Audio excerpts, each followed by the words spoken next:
Et salut à toi, bienvenue dans ce nouvel épisode du podcast Nourris ta santé. Aujourd'hui, j'avais envie de parler de comment est-ce que fumer va impacter tes performances sportives en tant que sportif. Et ici, je ne vais pas parler de la globalité parce qu'il y a énormément à dire au niveau des impacts négatifs de la cigarette sur les performances sportives, que ce soit de manière directe ou indirecte.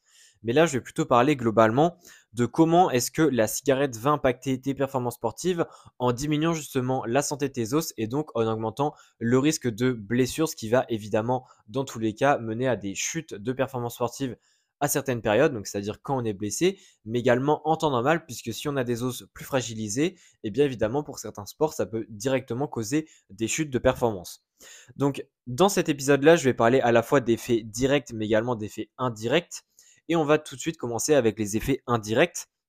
Alors déjà, première chose, c'est que fumer, pour la plupart des fumeurs du moins, eh bien la nicotine qu'il y a dans les cigarettes notamment, va diminuer ou du moins va inhiber l'appétit et cette inhibition de l'appétit peut vite mener à une diminution évidemment des apports caloriques et ça chez le sportif, ça peut très vite poser des problèmes puisque ça peut amener à un poids de corps qui sera très faible, alors que bon, certains sportifs souhaitent avoir un poids de corps très faible pour des catégories de poids. Mais ici, le problème, c'est que déjà, ça peut mener à des problèmes de santé parce qu'on est en trop grosse maigreur et autres. Mais surtout, c'est qu'avec un poids de corps qui est trop faible, eh bien, on va avoir une densité osseuse qui va diminuer. Et donc, ça va faire qu'il y aura un effet mécanique. Donc, c'est-à-dire, quand par exemple on court, eh bien, on a notre poids de corps qui va, on va dire, avoir un impact contre le sol.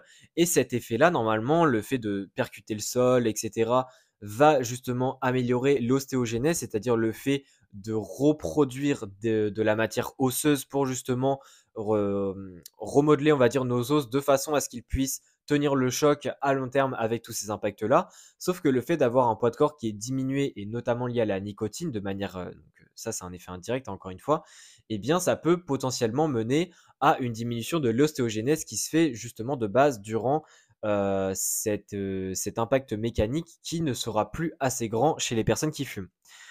Malgré le fait qu'elles font du sport, qu'il y ait toujours un impact, etc., mais que cet impact-là n'est plus assez grand puisque le poids de corps est trop faible et que la densité osseuse est elle-même trop faible et que ça crée, on va dire, un déficit à long terme.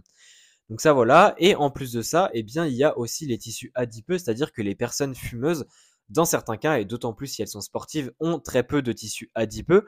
Le problème, c'est que ici, ça peut venir impacter au niveau des molécules, donc au niveau des hormones plus précisément, et ça peut venir impacter au niveau de la conversion de molécules androgènes pour justement devenir des molécules œstrogènes.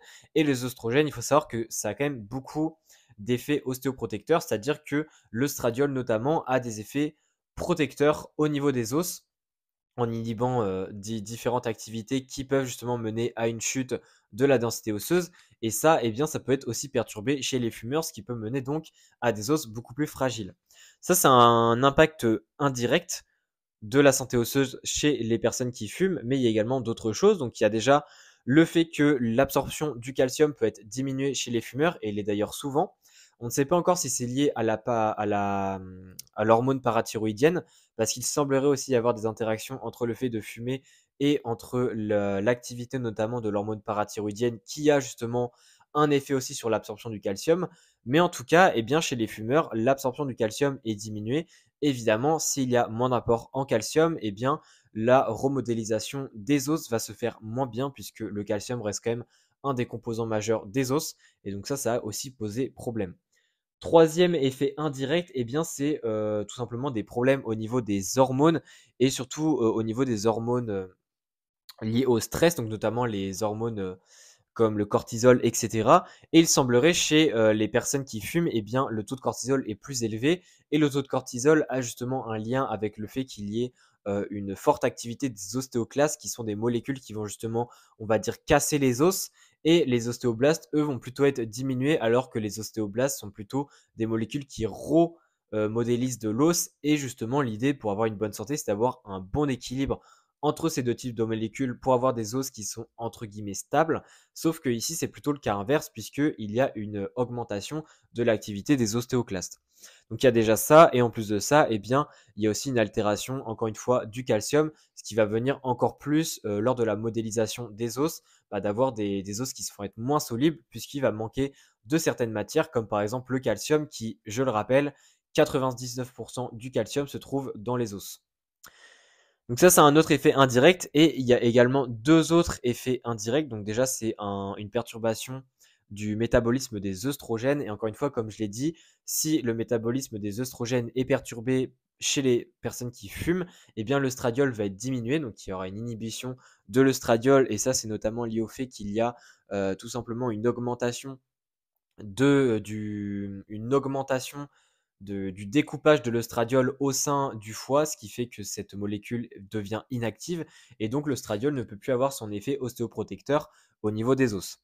Il y a également d'autres choses, hein. On estime qu'il y a des liens entre la nicotine et également les molécules d'œstrogène, mais on n'en sait pas encore. On ne sait pas encore tout en fait au niveau des perturbations, mais en tout cas on sait qu'au niveau des résultats, il semblerait y avoir des perturbations du métabolisme d'œstrogène chez la femme et donc ça va venir perturber notamment la santé des os. Alors chez les hommes, il n'y a pas vraiment de perturbation avec la testostérone, du moins on n'en sait pas encore assez, mais en tout cas chez les femmes, il y a pas mal d'effets négatifs aussi à ce niveau-là.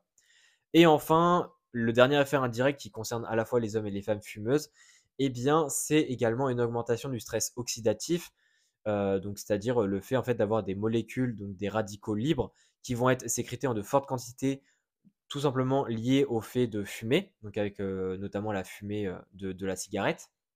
Et ça, eh bien, ça va créer un profil plutôt pro-oxydant. Et donc, ça va venir perturber ce fameux équilibre, comme je l'avais dit, des ostéoclastes et des ostéoblastes. Et ça va venir plutôt détruire la densité osseuse, donc la masse osseuse, plutôt que de la régénérer. Et ça aussi, ça pose des problèmes d'os à long terme.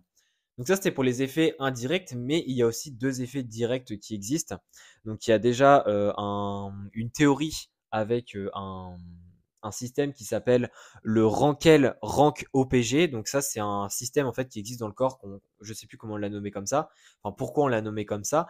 Mais en tout cas, c'est un système qui a beaucoup de liens avec la santé osseuse et il semblerait que, donc quand je dis système, en fait, c'est-à-dire qu'il y a plein de mécanismes, de molécules, etc. C'est un peu un système dans le corps qui participent au fonctionnement global du corps. Et il semblerait qu'il y ait aussi des interactions entre le fait de fumer et aussi une perturbation de ce système-là. Donc là-dessus, j'en sais pas plus. J'ai pas envie de trop détailler une théorie où on ne sait pas au final si c'est vraiment pertinent chez l'humain. Mais il y a un autre effet direct qui est beaucoup plus concret, c'est tout simplement le fait que la nicotine va venir directement se coller au récepteur donc nicotinique et également qui accueille l'acétylcholine qui est un neurorécepteur.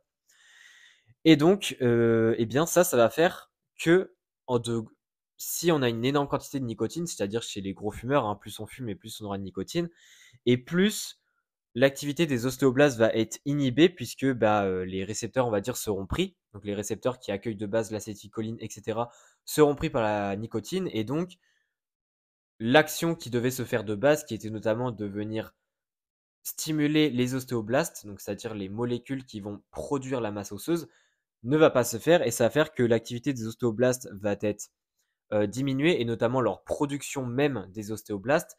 Et ça va donc mener à une mort des ostéoblastes, hein, qui sont, je rappelle, des cellules. Et ça va faire qu'à long terme, eh bien, il va y avoir une perturbation à la fois de l'ostéogénèse, mais également de l'angiogénèse. Donc ça, c'est d'autres principes.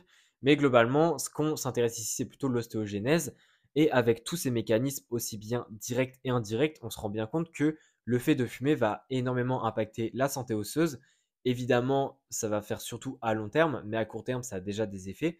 Et c'est pour ça que le fait de fumer peut, enfin du moins va dans tous les cas, impacter d'une certaine manière les performances sportives, plus ou moins évidemment selon les habitudes qu'il y a à côté, hein, c'est-à-dire le fait de bien manger, le fait de s'entraîner de la bonne manière, etc. Mais en tout cas, on sait que ce n'est pas anodin. Et là, j'avais quand même envie de faire un épisode un petit peu plus centré sur la masse osseuse, puisque je trouve qu'on n'en parle pas beaucoup, mais c'est quand même très important pour les sportifs. Donc j'espère en tout cas que ça t'aura plu. Encore une fois, si tu veux aller plus loin sur ton alimentation pour justement apporter suffisamment de calcium, etc. pour tes os, je t'invite à tout simplement m'envoyer un message pour qu'on puisse en discuter ensemble et pour qu'on puisse voir concrètement qu'est-ce qu'il faut mettre en place pour améliorer tes performances sportives en déterminant tes points faibles, tes points forts, etc. du moment. Et sinon, je te souhaite une agréable journée. On se dit à la prochaine. Allez, ciao.